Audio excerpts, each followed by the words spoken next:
Hey fight fans, welcome back to the Fight Book. This is the Indian accent guy back with some interesting fight news. Today we have 4 new fight announcements in the UFC, including a top-ranked heavyweight fight. Jon Jones is out of his UFC White House card, and Alex Pereira's sister is now a champion in a big league. So without wasting any time, let's start the video. Let's start it from UFC 318 updates. First of all, Max Holloway calls out Charles Oliveira for yapping about an injury in their first fight. He basically called Oliveira a liar and says that there was no injury, he was fine.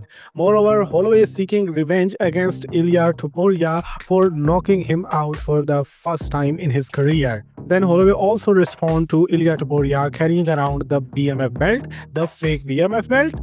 Holloway gives a suggestion to the UFC that the UFC should create a BMF ranking so the champ knows who are the next possible contenders for him.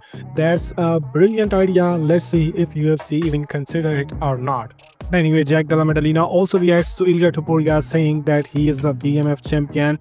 JDM says, little fella is a little confused, it's actually mine. If you don't know what Jack means here, there is a picture on your screen where you can see if the BMF title had been on the line in every fight, who would have been the champion right now. Anyway, the co-headliner of UFC 318 winner Paulo Costa again calls out Khamzat Chimaev without even getting a response from Chimaev. Then the prelims headliner Vinicius Oliveira says that he would now like to fight Nurmagomedov next in October pay-per-view in Abu Dhabi. But Oliveira says that Umar is afraid of him and would not accept this fight. He also says that Sean O'Malley is a real man and he will probably accept the fight against him.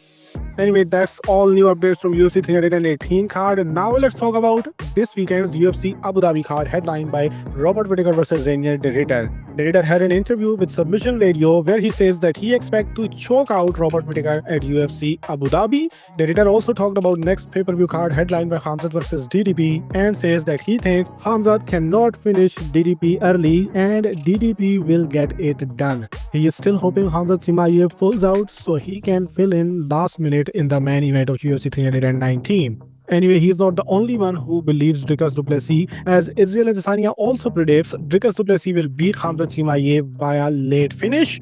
Then there is an update from UFC Paris for September 6 card. There were rumors that top-ranked French fighter Manon Fiorot will also be present on the card, but now Fiorot confirmed that she won't be fighting at UFC Paris. His coach confirms that she has an opponent and date, and her next fight will be announced soon. Now, if we talk about UFC White House card, International Fight Week, July 2026, Dana White shut down Jon Jones' dream of fighting at the White House card, saying he can't risk putting him in the big position in a big spot and have something go wrong. Jon Jones responds to Dana White saying he is not trustworthy enough to headline the White House card, and he says he is disappointed with Dana White's remarks and that he is in testing pool, will be preparing and is ready to headline White House card. Anyway, his beef with Cormier continues, and it was ignited when Daniel Cormier commented about fighting him at his own house. Jon replied, "Could you imagine getting your ass kicked for the third time in front of the wife and kids?" Jon also claims that he owns a mansion in Daniel Cormier's head. Now let's talk about the official fight announcements in the UFC. First fight for UFC 320 T-Mobile Arena Las Vegas October 4th card is announced, and it is a women's bantamweight bout. Number 9 ranked bantamweight Jana Santos will be fighting Macy Chiasson to get her third straight win into the UFC. Chiasson is coming off a loss to Kathleen Vieira. Then there are 2 fights added on UFC Rio card October 11th. First one is a heavyweight bout where Vitor Petrino, who won his heavyweight debut last weekend at UFC Nashville, will be fighting Thomas Peterson, who just like him is riding only one fight win streak. Then the second bout is women's strawweight fight where Julia Pilastri will be taking on Karolina Kowalkiewicz. Both fighters will be trying to get back into the win column. Pilastri is riding a 1-fight losing streak while Kowalkiewicz is on a 2-fight losing streak. Then the biggest fight, a light heavyweight clash between top-ranked contenders. Number 7 ranked light heavyweight Alexander Rakic will be fighting at UFC 321 Abu Dhabi card against Azamat Murzakhano, where he will be trying to break his 3-fight losing streak. Murzakhano, on the other hand, is 15-0 heavyweight prospect, currently 5-0 in the UFC. Other than these UFC fight announcements, there is a non-UFC MMA fight announced by Misfits Boxing.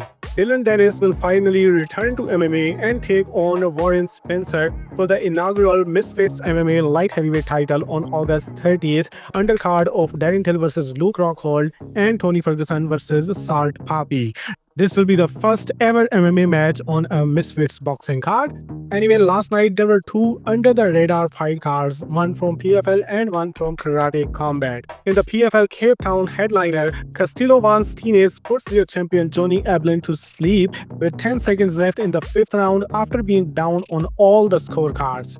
Then Dakota Dechiba revealed she has signed a new deal with the PFL following her PFL Cape Town victory over Sumiko Inaba, which means you will not be able to see her in the UFC anytime soon. Then Corey Anderson gets his first victory as a heavyweight via second round finish. Since 2018, he's only lost to Jan Blachowicz and Vadim Nemkov, an incredibly underrated fighter in MMA. Moreover, according to sources, he was the highest paid fighter on the PFL Cape Town, making $800K flat.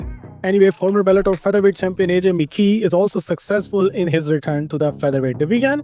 Then in Karate Combat 56 card, the Pakistani fighter Shahzeb Rind knocked out the original Karate Combat lightweight champion Luis Rocha in the 4th round to become the undisputed Karate Combat lightweight champion, moving to 8-0 in the pit. I hope we can see him versus Anshul Jubli in the UFC soon.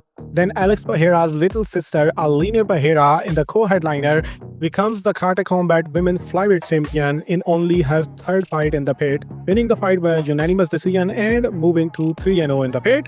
Aline says that she doesn't want to fight anywhere else but in Karate Combat, and that's maybe because she was not having success in MMA before moving towards the Karate Combat. Anyway, that was all in this video. Now you are again completely up to date with the fight world. If you want to stay updated, stay subscribed and keep watching my videos. Now share your thoughts in the comment section before you close the video and then do whatever you want.